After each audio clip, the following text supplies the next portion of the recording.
뭐 갖고 오셨습니까? 네, 자 드럼통 지금 저 화면 하나 띄워주시죠. 제가 방금 방송 화면 하나 지금 가져왔는데요. 자 이제 화면 띄우겠습니다. 이게 좀 전에 뉴스데스크에서 나왔다 그러더라고. 굉장히 충격적입니다. 자 내용을 보면 이렇습니다. 다른 방송사들을 이제 로고를 띄워놓고 뭐라고 얘기하냐면은 혐오, 거짓, 궤변을 그대로 방송했다. 이 생다발이 방송했다는 거겠죠. 이것이 공정한 언론이냐라고 하면서 세상에 저는 MBC가 다른 방송을 이렇게 직접 겨냥해가지고요. MBC와 같은 논조로 방송하지 않았다고 다른 방송사를 저격을 했습니다. 야 정말 이거 너무한 거 아닙니까? 저 정말 충격적인 정말 사실은 충격적이죠. 이 언론사에서도 사실 동종업계에 대해서는 잘 비판하지 않고 저렇게 그렇죠. 대놓고 로고까지 띄워가지고 예. 저렇게 잘 비판하지 않는데 저게 뭐죠? 어떤 내용? 좀 전에 내용인데요. 네. 지금 MBC가 네. 이제 방송을 하면서요 이렇게 클로징을 했다고 합니다. 제가 그대로 말씀드릴게요. 사법 리스크라는 말에 다른 의미도 포함되는 것 같습니다. 라고 하면서 클로징하면서 사법이 민주공화국의 리스크로 작용하는 것 그게 지금 이 시대의 진짜 리스크라고 느끼는 이들이 많기 때문입니다. 우리가 법치를 지키는 이유는 시민들의 뜻이 모여 만들어진 법의 지배를 받기 위해서지 일부 법조인들의 지배를 받기 위해서가 아닙니다. 야, 너무 이거 진짜 MBC가요. 지금 민주당이 유튜브 방송보다 못한 것 같아요. 와. 그러면서 MBC 지금 어떻습니까? 스스로 공영 방송이라고 주장하고 있거든요. 정말 황당합니다. 법관 대법원들의 판단을 가지고요. 일부 법조인들의 지배받는 현상이다라고 지금 주장하고 있는 거예요. 와. 이게 지금 제정신입니까? 이게 지금 충격적이네요. 충격적이죠. 참, 물론 이제 MBC가 음. 충격적인 내용을 하도 많이 뭐 보도를 했기 때문에 예를 들면 지난 그 2월 달이죠. 그 윤석열 대통령이 구속 취소 결정이 돼서 서울구치소에서 빠져나오는 그날 MBC 뉴스데스크의 오프닝 멘트에 아나운서 이런 이야기했죠. 국민 여러분 오늘 참 속상하셨죠. 뭐 이런 식으로 이야기를 했습니다. 맞아요. 오프닝 멘트에서. 아니 지금 MBC는 기본적으로 언론의 특히 어떤 그 공영 방송의 기본적인 어떤 태도 자세를 망각한 지 참 오래됐습니다마는 그럼에도 불구하고 조금 전에 보였던 그 화면 네. 특히 다른 어떤 언론사에 대해서 비판을 하면서 또 마치 대법원의 어떤 판결이 이것이 뭐 일부 어떤 나쁜 마음을 갖고 있는 어떤 법조인에 의한 잘못된 판결이 마냥 네. 보도를 하는 것이야말로 야 정말 MBC 태도가 오늘 정말 충격적이네요, 정말. 그러니까 지금 이게 마치 저는요 북한 조선 노동 방송처럼 그렇게 지금 보인다 해도 과언이 아닌 것 같아요. 네. 지금 이제 북한에서 하고 있는 것들 여러 가지 이제 행위가 있는데 그 중에 하나가 뭐냐면 민노총에다 지령을 내려보는 거 아니겠습니까? 네.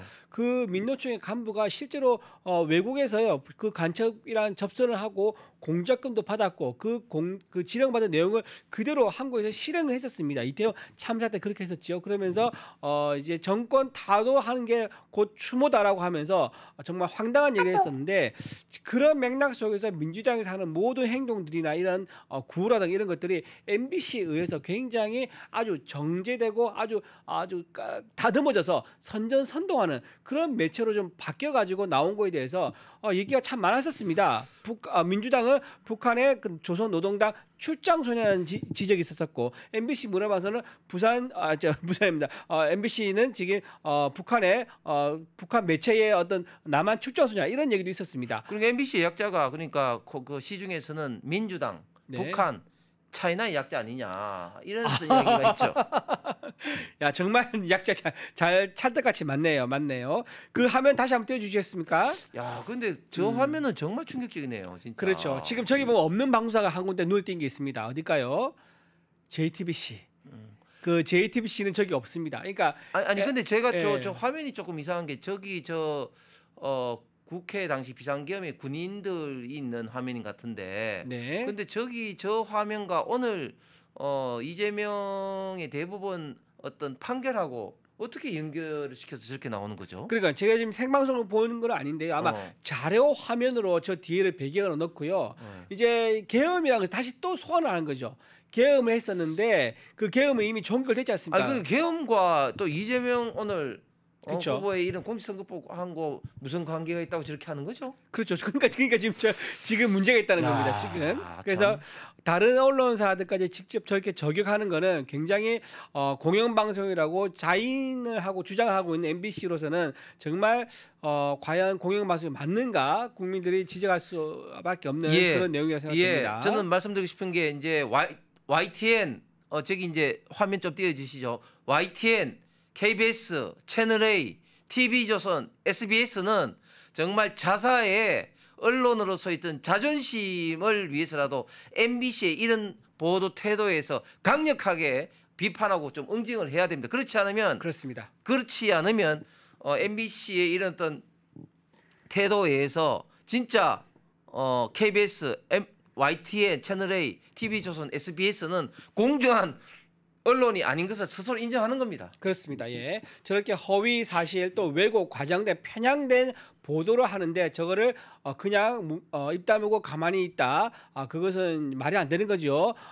그리고 다른 방송사의 명예와 저널리즘을 저는 심각하게 침해하고 왜곡시켰다라고 볼 수밖에 없는 거고요. 저거는 제가 보기에는 방심이라든가 방통위에서 제재에 법정 제재에 들어갈 수 있는 심각한 사안이다라고 저는 봅니다. 네, 맞습니다. 예, 자, 제가 가져온 드럼통은 드디어 이제 김정숙에 대한 옷값 이제 본격적인 수사에 들어갔다 하는 내용이 되겠습니다. 제가 21대 국회에서 우리 국민의힘에서 당시에 이제 청와대 분수대 앞에 가서 김정숙 그 옷값에 대해서 공개하라고 막 계속해서 시위를 하고 그랬습니다. 그럼에도 불구하고 그때 당시에는 이게 뭐 대통령 기록물로서 비공개 대상이다. 뭐 이렇게 당시에 이제 문재인 청와대가 이야기를 했죠. 근데 뭐 지금 생각해도 왜 그런 것들이 대통령 기록물이고 비공개 대상인지는 모르겠습니다. 그런데 지금 법원에서 국가기록물원에 대한 어떤 그 수색영장을 발부를 했는데 지금 검찰에서는 4년 7개월 동안 특활비로 한 82여 벌의 옷값에 대해서 최소한 1억 불 이상을 지출했다. 이런 어떤 혐의를 갖고 이제 법원에 수색영장을 청구를 했고 법원에서 드디어 국가기록원에 대한 수색영장을 이제 발부를 했다고 합니다. 야, 참 오래 가네요. 오래가. 이게 발생한 게 도대체 언제입니까? 2020년도부터 이 문제가 발생이 돼서 옷값 공개하라고 이야기를 했는데 즉 이걸 진짜 네티즌이 진짜 잘 찾아내는 게 김정숙 당시에 그 여사가 해외 나갈 때마다 옷이 달라지고 그런 옷들이 굉장히 고급 옷이라는 게 이제 네티즌에서 계속해서 이제 사진 등으로 나와가지고 이게 옷값이 어마어마할 거다. 이 옷값이 그러면 어디서 나왔을까? 이런 어떤 의문이 들어서 그때부터 이제 많은 어떤 비판들이 나왔죠. 그래서 결국은 이게 특활비로 지출되었을 거다고 이제 이야기되었죠. 그래서 그것을 이제 공개하라고 했는데.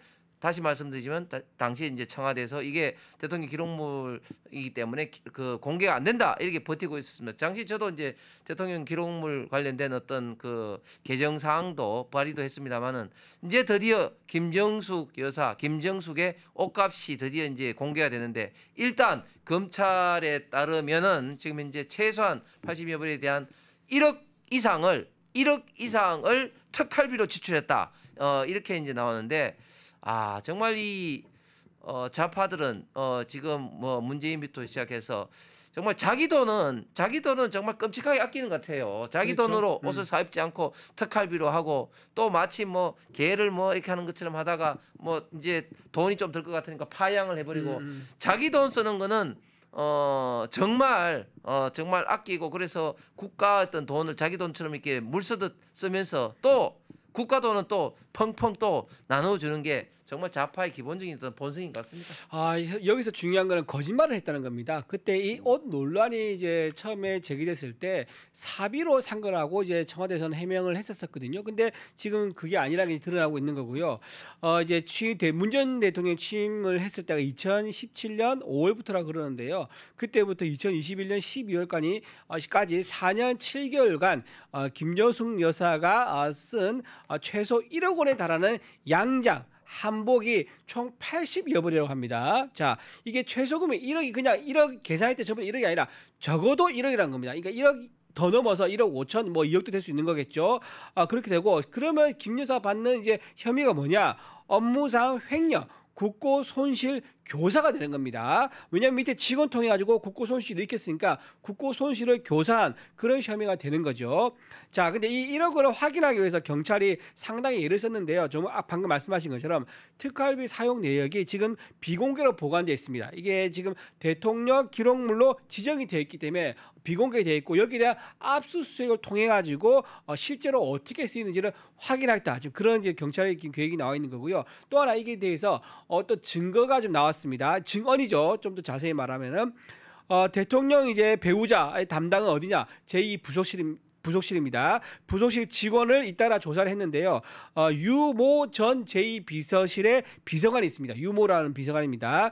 김 여사 옷값을 치르기 위해서 특활비를 100에서 200만 원씩 청구했었다. 주기적으로 청구했었다고 합니다. 이런 취지의 진술을 증언한 것으로 그렇게 알려졌다고 합니다. 자, 이런 식으로 이 비서관 한 명한테만 100에서 200만 원씩 나갔다고 하는 거거든요. 그러면 다른 비서관이라든가 또는 선임행정관들한테는 얼마가 나갔는지 추가로 확인할 필요가 당연히 있겠죠. 그리고 이 비서관이 쓴 돈은 어디서 나왔느냐? 이제 김정수 여사 입장에서는 내가 그 돈을 현금으로 줬다라고 주장할 가능성이 많습니다. 그러면 이게 실제로 현금을, 그러니까 김정수 여사가 가진 개인 돈을 준 것인지 아니면은 관봉권이라 해가지고요, 은행에서 바로 비닐 패키지가 되어 있는 돈이 있습니다. 일반인은 못 보는 돈이죠. 큰 대기업이라든가 그런 공공기관 같은데 한꺼번에 가는 현금인데요. 그 현금 관봉권에서 이걸 받았었는지를 확인하는 절차가 필요합니다. 그래서 그 관봉권에서 썼다 그러면 이거는 분명히 국고횡령죄가 될 가능성이 대단히 높습니다. 그렇습니다. 우리 야옹이님도 관봉권 5천만 원도 해명해야죠. 하기 때문에 지금 옷값을 하기 위해서 특활비를 했느냐 그것뿐만 아니라 뭐 여러 가지 이제 이슈들이 사실은 많이 있습니다. 그런데 저는 이 시점에서 지금 문재인 전 대통령의 수사와 지금 윤석열 전 대통령에 대한 어떤 수사를 너무 지금 이제 경찰과 검찰이 지금 편파적으로 하고 있다. 윤석열 대통령 관련해서 어제 아크로비스타 사저에 대해서 압수수색 들어갔지 않습니까? 네네. 아니 그것은 받은지 안 받은지도 모르는 어떤 추정에 대해서 이제 사저 수색을 들어갔는데 지금 이 문재인 전 대통령과 지금 김정숙 여사, 김정숙의 옷값 같은 경우는 이미 사실상 이제 그 확정적으로 이제 밝혀졌고 그렇기 때문에 법원에서도 지금 이제 수색영장을 이제 그 발급을 해서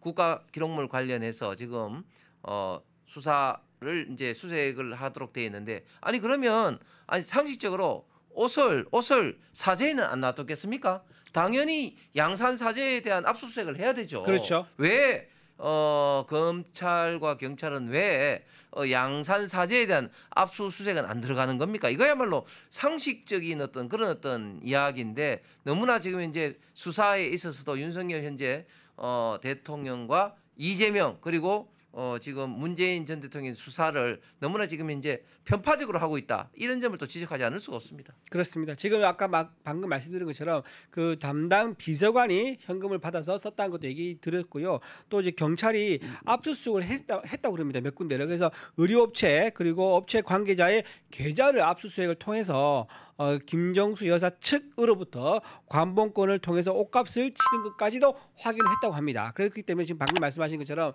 대통령 기록물 빨리 압수수색해가지고요 직접적인 증거를 확보해서 엄중한 법의 처벌이 필요하다 그렇게 말씀드리겠습니다. 펜앤마이크에서 추천하는 영상도 보고 가세요. 다른 영상도 즐기시려면 구독 버튼을 꼭 눌러주세요.